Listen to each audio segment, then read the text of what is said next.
प्रिय मित्रों, जय श्री कृष्ण, राधे राधे। हर हर महादेव। किसी भी स्त्री की यह एक चीज देखकर ही उससे विवाह करने का ख्याल अपने मन से निकल देना चाहिए, अन्यथा अनर्थ हो सकता है। पुरुष के जीवन का विनाश हो सकता है। जो पुरुष महिला की इन चीजों को देखकर उससे विवाह कर लेता है, उसे जीवन भर अनगिनत कष्ट दुख भोगने पड़ते हैं। आज हम एक सच्ची घटना के माध्यम से आपको समझाने का प्रयास करेंगे कि महिलाओं की कौन सी चीज देखकर उससे विवाह करना चाहिए। मित्रों, स्त्री की सुंदरता मोह माया है। जो पुरुष स्त्री की सुंदरता के माया जाल में फंस जाता है, उसका विनाश हो जाता है। प्राचीन काल से ही कहा गया है, जो स्त्रियों में रत हो जाता है वह नष्ट हो जाता है। स्त्रियों का कोई अगम्य नहीं होता, स्त्रियों का कोई प्यारा नहीं होता। जब तक स्त्रियों को कोई पुरुष नहीं मिलता, तब तक वह बड़ी ही सती सावित्री बनकर रहती है। और जब वह किसी पुरुष को अपने वश में कर लेती है, तो वह चालें चलती है, अपनी धूर्तता पर उतर आती है। इसीलिए विद्वान ऋषि मुनि भी कहते हैं कि बुद्धिमान मनुष्य को स्त्रियों से दूर ही रहना चाहिए। जो खुद का कल्याण चाहता है, जो परम पद की अभिलाषा रखता है, वह अपने मुख से किसी स्त्री का नाम भी ना लें, क्योंकि स्त्रियां पाठिका करने की इच्छा रखती है, या तो इनका कोई प्यारा नहीं होता।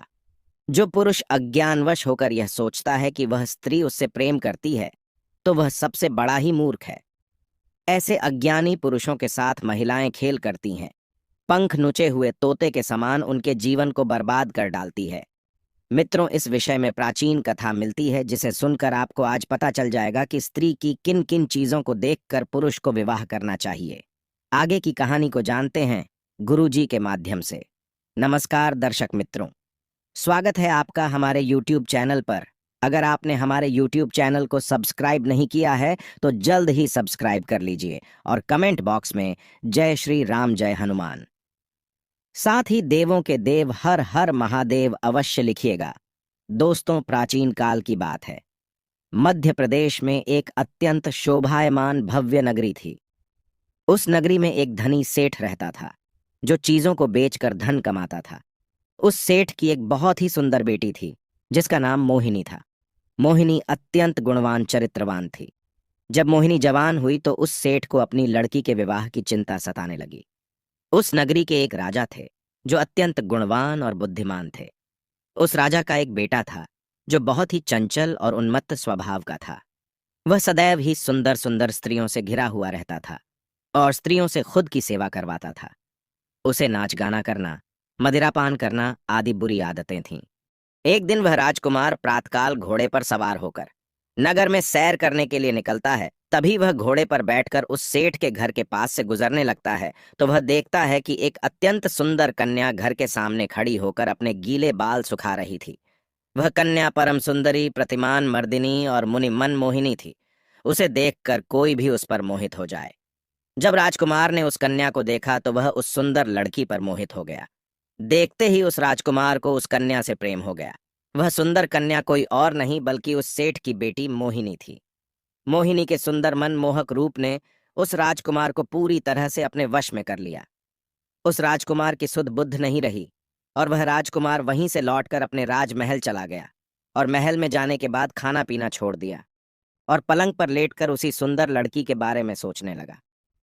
उस राजकुमार ने पूरा दिन भोजन नहीं किया और दुखी होकर बस उस लड़की को पाने की कामना करने लगा। जब यह बात राजा को पता चली कि उनके पुत्र ने खाना पीना छोड़ दिया है, तो वे दौड़ते हुए अपने पुत्र के कक्ष में चले आए। राजा को अपने पुत्र की ऐसी अवस्था देखी नहीं गई। राजा अपने पुत्र के पास जाकर उससे पूछने लगे, हे पुत्र, भोजन क्यों नहीं करते हो? क्या हुआ है? तुम्हारी जो भी इच्छा है वह पूरी की जाएगी। तुम हमसे कहो, तुम्हारी क्या परेशानी है? तब वह राजा का पुत्र कहने लगता है, हे पिताश्री, आज जब मैं घोड़े पर बैठकर सैर करने के लिए नगर में गया था, तो मुझे एक अत्यंत सुंदर कन्या दिखाई पड़ी, जिसे देखते ही मुझे उससे प्रेम हो गया है। मैं उस कन्या से विवाह करना चाहता हूँ। यदि उस कन्या से मेरा विवाह ना हुआ, तो मैं अपने प्राण त्याग दूंगा। फिर महाराज कहते हैं, हे पुत्र, तुम चिंता ना करो। तुम्हारा उस कन्या से विवाह ना कर सकूं, तो मैं तो तुम्हारा पिता कहलाने के योग्य नहीं। हे पुत्र, तुम बिल्कुल भी चिंतित ना हो। मैं आज ही उस सुंदर कन्या के पिता से तुम्हारे विवाह की बात करता हूँ। वह मना नहीं करेगा। राजा उसी समय अपने मंत्रियों से कहकर उस कन्या के बारे में पता करने को कहते हैं। सभी मंत्री पता करते हैं कि वह एक सेठ की कन्या है। फिर सभी मंत्री महाराज को उस सेठ के बारे में बताते हैं। तो महाराज उस सेठ को राजमहल में बुलवाता है। जब वह सेठ राजमहल में आता है तो महाराज उस सेठ से कहने लगते हैं, हे सेठ, हमारे राजकुमार को तुम्हारी पुत्री से प्रेम हुआ है। वह तुम्हारी कन्या से विवाह करना चाहता है। ये बात सुनते ही वह सेठ बहुत प्रसन्न हुआ और कहने लगा, हे महाराज, ये तो मेरा सौभाग्य है कि राजकुमार को मेरी बेटी पसंद आई है। मेरे लिए यह बड़ी ही खुशी की बात है। मैं अभी घर जाकर अपनी पुत्री को यह खुशखबरी सुनाता हूँ और उसकी इच्छा पूछ कर आता हूँ। इतना कहकर वह सेठ चला गया और घर जाकर उसने अपनी बेटी मोहिनी को यह सारी बात बता दी। सेठ कहने लगा, हे पुत्री, तुम पर तो साक्षात लक्ष्मी की कृपा हुई है। तुम्हारे ऊपर आज मेरे जीवन की सारी चिंताएं समाप्त हुई हैं, क्योंकि राजकुमार को तुम पसंद आ गई हो और वे तुमसे विवाह करना चाहते हैं। इतना सुनकर मोहिनी आश्चर्य में पड़ जाती है और उसे सारी बात समझ में आती है।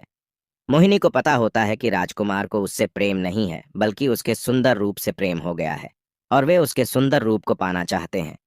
फिर मोहिनी अपने पिता से कहती है, हे पिताजी, यदि आपको भी यह रिश्ता पसंद है तो मुझे भी पसंद है। मैं आपकी आज्ञा का पालन करके राजकुमार से विवाह कर लूंगी, लेकिन मैं उस राजकुमार से एक बार मिलना चाहती हूँ। इसीलिए आप जाइए और राजकुमार से कहिए कि वे अगले सोमवार को मिलने के लिए आ जाए और वे चिंता ना करें। मैं उनसे विवाह अवश्य करूंगी। वे सब चिंताओं का त्याग करके भोजन ग्रहण करें।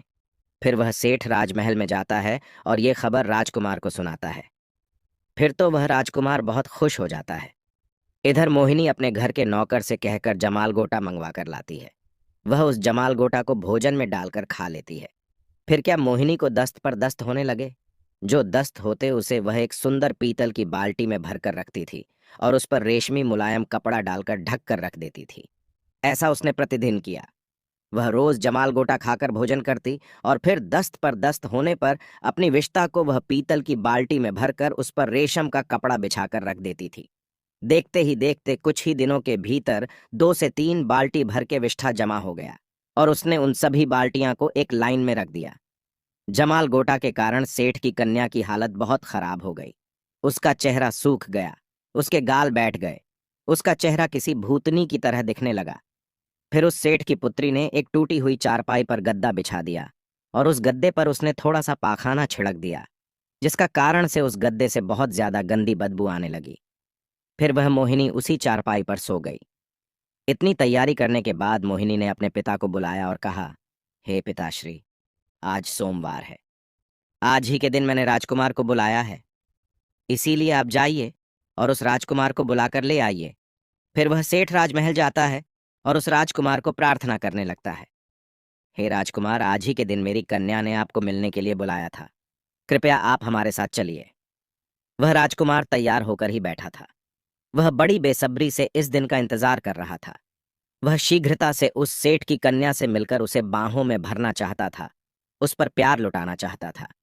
उस राजकुमार के मन में मोहिनी का रूप झलक रहा था। वह बार बार मोहिनी के सुंदर रूप को याद करके प्रसन्न होने लगा था। वह उसे आलिंगन देने की कल्पना भी कर रहा था। फिर वह राजकुमार उस सेठ के साथ उसके घर पर जाता है। वहां उस सेठ की कन्या मोहिनी राजकुमार का इंतजार कर रही होती है। जैसे ही राजकुमार उस सेठ के घर में घुसता है तो उसे बहुत ही गंदी बदबू आने लगती है। उस गंदी बदबू से उसका दिमाग छड़ने लगा, लेकिन उसे मोहिनी से बहुत प्रेम था, इसीलिए वह चुप रहा और कुछ ना बोला। वह अपनी नाक पर हाथ रखकर घर के अंदर चलने लगा और वह पलंग के पास जा पहुंचा जहां पर मोहिनी लेटी हुई थी। जैसे ही राजा के पुत्र ने मोहिनी को देखा, उसके पैरों के नीचे की जमीन खिसक गई, उसके पसीने छूटने लगे। मोहिनी का भूतनी जैसा रूप देखकर वह राजकुमार एकदम से घबरा गया। फिर वह मोहिनी गद्दे पर लेटे लेटे ही बोली, राजकुमार, आप आ गए। अगर आपको मुझसे प्रेम है तो मैं आपकी सेवा में मौजूद हूँ। आपकी जो इच्छा है वह आप कीजिए। मैं आपसे विवाह करने के लिए तैयार हूँ, किंतु अगर आपको मेरी सुंदरता से प्रेम है तो वह देखिए, उन पीतल की बाल्टियां में मेरी सुंदरता भरी हुई है, आप उसे ले लीजिए। राजकुमार का मुख सूख चुका था और मोहिनी की बात सुनकर वह पीतल की चमकदार बाल्टियों के ऊपर से रेशमी कपड़ा हटा देता है तो उसमें सड़ा हुआ पाखाना नजर आता है, जिसे देखते ही राजकुमार अपनी नाक दबाकर वहां से भाग निकलता है। सेठ के घर से बाहर निकलकर वह तुरंत ही घोड़े पर बैठकर अपने राजमहल को भागा। वहां पहुंचकर उसने चैन की सांस ली। अब उसे पता चल चुका था कि यह संसार मोह माया है। जैसा दिखता है वैसा नहीं होता है। उसे संसार की और विषयों की असलियत मालूम हो गई।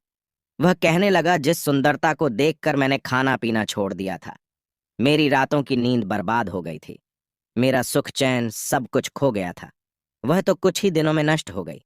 फिर उस दिन उस राजकुमार को संसार से विरक्ति हो गई। उसमें वैराग्य आ गया। उठ खड़ा हुआ, उसने अपने रास का त्याग कर दिया, पूरे शरीर पर भस्म लगा लिया, मृत झाला को धारण किया और एक वन में चला गया। वन में जाकर वह परमात्मा की भक्ति में लीन हो गया। उसके अंदर से हर प्रकार के लालच, दोष, आसक्ति, मोह सब कुछ नष्ट हो गए और उसका अंतर्मन पवित्र हो गया। तो प्रिय मित्रों, शरीर की सुंदरता केवल बाहरी होती है, जिसे देखकर व्यक्ति को कभी अपना मानसिक संतुलन नहीं खोना चाहिए। मनुष्य का अंतर्मन सदैव ही शुद्ध होना चाहिए, तभी उसे सामने वाले के मन की सुंदरता दिखाई पड़ती है। महिलाओं के सुंदर रूप को देखकर उन पर कभी मोहित नहीं होना चाहिए। स्त्रियों के मन की परख करनी चाहिए। बाहरी सुंदरता तो कुछ ही दिनों की मेहमान होती है, जो बाद में नष्ट हो जाती है, किंतु मन की सुंदरता चिरकाल तक रहती है। तो मित्रों, आपको यह कथा कैसी लगी? कमेंट करके जरूर बताएं। जानकारी अच्छी लगी तो अपने परिवार व मित्रों के साथ शेयर करें। मिलते हैं फिर नई वीडियो में, तब तक के लिए जय श्री कृष्णा, राधे राधे।